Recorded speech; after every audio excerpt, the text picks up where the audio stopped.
Hi, Mr. Gina. Hi. So, part that you did not mention was how many times I've met with you.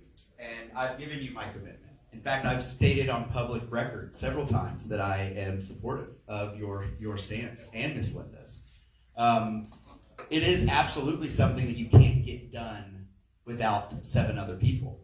In fact, I've also mentioned to you that we can do a 5-signature memo and get something on an agenda, but if we don't have 8 people to vote for it, it does no good. In fact, if we kill it and it was an agenda item, it hinders our ability to get back for a vote. So I've asked for patience, and I've explained to you my strategy, which is that we have to get it through the committee.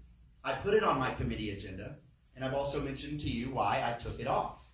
Because DWU, our Dallas Water Utilities Department, gave me the briefing that they were going to present at committee. And I pushed back and said, I don't want to hear from Dallas Water Utilities. I want to hear from an outside research source. Because I believe any legislation that was passed 60 years ago should not be in place.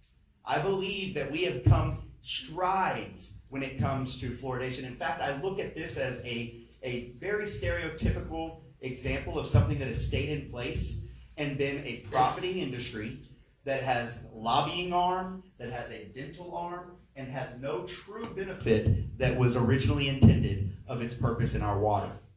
There's no reason why we should be having something in our water that is labeled on toothpaste. Every toothpaste that we says tells you not to swallow it.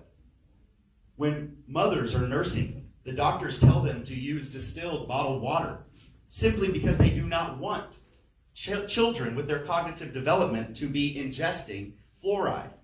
All of this data has been something that made me realize and support your efforts. And sometimes that's just the divide between activism and legislating.